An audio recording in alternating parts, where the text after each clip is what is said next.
Hello and welcome. My name is Shekhar and welcome to CSD English Hub. Students, आज की class में आप पढ़ने वाले हैं डिटरमिनर्स, जिन्हें आप हिंदी में कहते हैं निर्धारक. A determiner is a word which is used at the beginning of a noun group to refer which thing you are referring to or whether you are referring to one thing or several. यानी कि निर्धारक एक ऐसा शब्द होता है जो किसी संज्ञा समूह के पहले इस्तेमाल किया जाता है और जिससे हम ये बताते हैं कि हम किस चीज़ के बारे में बात कर रहे हैं और हम एक चीज़ की बात कर रहे हैं या एक से ज़्यादा की बात कर रहे हैं.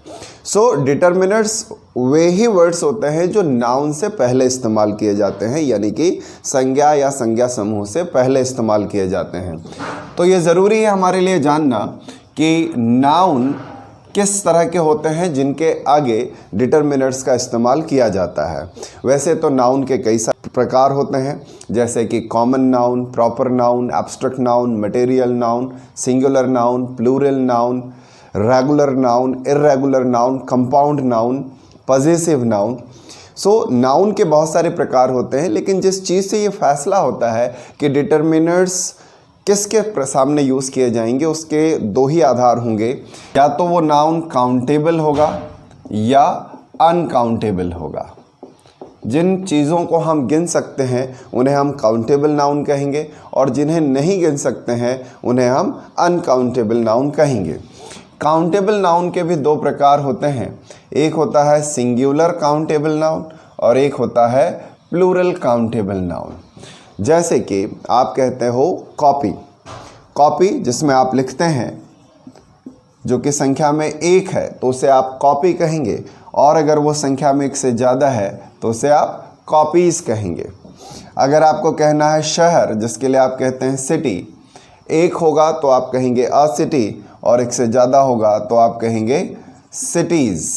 ऐसी नाउन जिनको आप गिन नहीं सकते, जैसे कि वाटर, आप पानी को नहीं गिन सकते, या एयर, इसे आप नहीं गिन सकते. मनी, मनी आप नहीं गिन सकते. अब आप कहेंगे कि मनी तो गिन सकते हैं. देखिए, इनकी आप यूनिट्स गिन सकते हैं. ऐसे तो वाटर और एयर को भी आप गिन सकते हैं. जिनको गिनने के लिए हमें यूनिट यानी कि इकाइयों की ज़रूरत पड़े, जिन्हें डायरेक्टली ना गिना जा सके, वो अनकाउंटेबल नाउन में आएंगे. इसी तरह से पेपर या फर्नीचर, ये शब्द भी अनकाउंटेबल नाउन होंगे. और स्टार काउंटेबल होगा. अब आप कहेंगे स्टार तो बहुत सारे होते हैं, इन्हें हम कैसे गिन सकते हैं. देखिए, बहुत सारी तो कॉपी भी होती है, बहुत सारे तो शहर भी हो सकते हैं जिन्हें गिनना एक सामान्य व्यक्ति के लिए पॉसिबल नहीं है. तो काउंटेबल और अनकाउंटेबल का फैसला इस बात से नहीं होता कि सारे के सारे गिन सकते हैं या नहीं गिन सकते हैं. जब हम कहते हैं बॉय, तो क्या हम पूरे विश्व के सभी बॉय को गिनने की बात करते हैं? नहीं. हम कहते हैं कि बॉयज़ को गिनना शुरू किया जा सकता है. जवाब है यस, तो वो काउंटेबल नाउन है. इस तरह स्टार्स को भी गिनना शुरू किया जा सकता है. 1 2 3 की जो गिनती जिसकी चालू हो रही है वो काउंटेबल नाउन होगा. चलिए अब बात करते हैं डिटरमिनर्स की. डिटरमिनर्स का फैसला इसी बात से होगा कि हम जिनके आगे डिटरमिनर्स का प्रयोग करना चाहते हैं वो सिंगुलर है या प्लूरल है या फिर अनकाउंटेबल है. क्योंकि कुछ ऐसे डिटरमिनर्स होते हैं जो सिर्फ सिंगुलर काउंटेबल नाउन के आगे आते हैं, कुछ ऐसे होते हैं जो सिर्फ प्लूरल काउंटेबल नाउन के आगे आते हैं, और कुछ डिटरमिनर्स ऐसे होते हैं जो सिर्फ अनकाउंटेबल नाउन के पहले यूज़ किए जाते हैं. तो हमारे लिए देखना ठीक रहेगा कि ये डिटरमिनर्स होते क्या हैं. तो सबसे पहले हम बात करते हैं आर्टिकल्स की.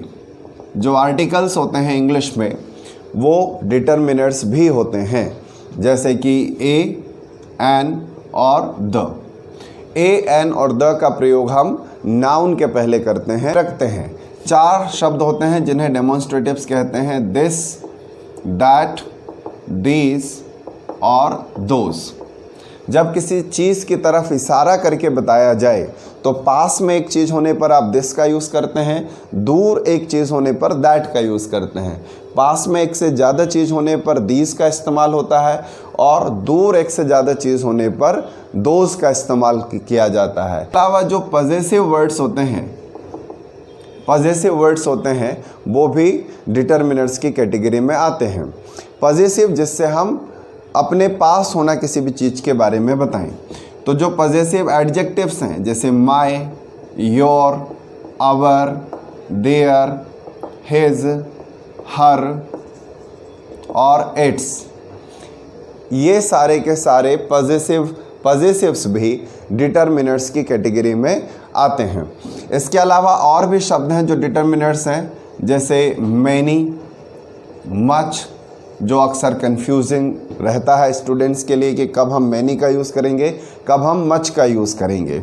इसके अलावा सम और एनी, इनके इस्तेमाल करने में भी कन्फ्यूज़न बना रहता है कि सम का इस्तेमाल कहाँ होगा और एनी का कहाँ होगा। इसके अलावा फ्यू और लिटिल, ये दो ऐसे डिटर्मिनर्स हैं जो स्टूडेंट्स को हमेशा हैरान करते हैं, और इनके भी 3 वेरिएंट्स होते हैं। फ्यू के आगे आ लगाते हैं तो इसका एक अलग मीनिंग होता है, और फ्यू के आगे जब द लगता है तो इसका अपना एक मीनिंग होता है। इसी तरह से अ लिटिल भी होता है और द लिटिल भी होता है। तो ये सारे वर्ड्स जो हैं वो डिटर्मिनर्स की कैटेगरी में आते हैं। इनके अलावा जो नंबर्स होते हैं 1 2 3, या फिर कार्डिनल नंबर होते हैं और ऑर्डिनल नंबर होते हैं। ऑर्डिनल नंबर का मतलब होता है फर्स्ट, सेकंड, थर्ड, इन सब का भी हम नाउन के पहले इस्तेमाल करते हैं, और ये सब भी डिटर्मिनर्स की कैटेगरी में आते हैं। बहुत सारे डिटर्मिनर्स हैं आपने देखा, लेकिन उसमें से 2 सबसे ज़्यादा कन्फ्यूजिंग डिटर्मिनर्स पर हम बात करने वाले हैं, वो है सम और एनी। देखिए, सम का मतलब होता है कुछ के संदर्भ में हम सम का इस्तेमाल करते हैं, और एनी का मतलब होता है कोई बोलना है तो एनी का यूज़ करेंगे, और कुछ बोलना है तो उसके लिए सम का यूज़ करेंगे। अब देखने वाली बात यह है कि सम का इस्तेमाल हम कहाँ कहाँ कर सकते हैं। यहाँ पर हमारे पास है सिंगुलर काउंटेबल नाउन, और यहाँ पर है प्लूरल काउंटेबल नाउन, और यहाँ पर है uncountable noun. Singular countable noun का मतलब है कॉपी, जो गिनती में एक है, गिनी जा सकती है, इसलिए काउंटेबल नाउन है। प्लूरल काउंटेबल नाउन इसी सिंगुलर का प्लूरल फॉर्म हो गया, प्लूरल काउंटेबल नाउन है, गिना जा सकता है कॉपीज़, लेकिन जिस पेपर से ये कॉपी बनी है उस पेपर को हम अनकाउंटेबल कहेंगे, और ये गिना नहीं जा सकता। तो सम का इस्तेमाल सबसे पहली बात आप सिर्फ अफर्मेटिव सेंटेंसेस में करते हैं, अफर्मेटिव सेंस में ही करते हैं, यानी कि सकारात्मक अर्थों में ही इसका इस्तेमाल किया जाता है, वो भी प्लूरल काउंटेबल नाउन और अनकाउंटेबल नाउन के साथ इसका यूज़ आप कर सकते हैं। सम का इस्तेमाल हम एक के लिए, यानी कि सिंगुलर काउंटेबल नाउन के आगे कभी नहीं कर सकते। आप ये नहीं कह सकते हैं कि गिव मी सम कॉपी, ये गलत सेंटेंस हो जाएगा। आप कह सकते हो गिव मी सम कॉपीज़, कि मुझे कुछ कॉपीज़ दीजिए। आई नीड सम कॉपीज़, मुझे कुछ कॉपीज़ की ज़रूरत है। हेयर आर सम टेबल्स, यहाँ पर कुछ टेबल्स हैं। या हेयर इज़ सम फर्नीचर, यहाँ पर कुछ फर्नीचर है। Here is some paper, give me some paper. तो सम को अनकाउंटेबल के साथ यूज़ कर सकते हैं और प्लूरल काउंटेबल नाउन के साथ यूज़ किया जा सकता है, लेकिन ये दोनों ही यूज़ किए जाएंगे अफर्मेटिव केस में, यानी कि सकारात्मक वाक्यों में इनका इस्तेमाल किया जाएगा। और एनी का इस्तेमाल हम कर सकते हैं नेगेटिव सेंस में। नेगेटिव सेंस में सिंगुलर काउंटेबल नाउन के साथ आप इसका यूज़ कर सकते हैं, और साथ ही साथ आप इसका यूज़ अनकाउंटेबल नाउन के साथ भी कर सकते हैं, लेकिन ये नेगेटिव सेंस में किया जाएगा। और साथ ही साथ इंटेरोगेटिव, यानी कि प्रश्नवाचक के केस में भी आप एनी का इस्तेमाल कर सकते हैं। तो आप किसी से पूछ सकते हैं कि क्या आपके पास कोई कॉपी है, do you have any copies. अगर उसके पास एक कॉपी है तो वो बोलेगा आई हैव अ कॉपी, अ भी एक डिटर्मिनर होता है। या वो बोल सकता है मेरे पास कुछ कॉपीज़ हैं, आई हैव सम कॉपीज़। तो पॉजिटिव सेंटेंस होने पर आप सम का यूज़ करेंगे या ए का कर सकते हैं, लेकिन आप एनी का यूज़ पॉजिटिव सेंस में नहीं कर सकते। इसका आंसर जो नो में आएगा कि मेरे पास कोई कॉपी नहीं है, तो वो बोल सकता है I don't have any copy. या बोल सकते हैं कि मेरे पास कोई पेपर नहीं है, I don't have any paper. तो आप देख सकते हैं कि हम सम का इस्तेमाल प्लूरल काउंटेबल नाउन और साथ ही साथ अनकाउंटेबल में कर सकते हैं, और एनी का इस्तेमाल सिंगुलर काउंटेबल नाउन के साथ साथ अनकाउंटेबल के केस में भी नेगेटिव और इंटरोगेटिव केस में कर सकते हैं। होपफुली सम और एनी का ये कन्फ्यूज़न आपका अब दूर हो गया होगा।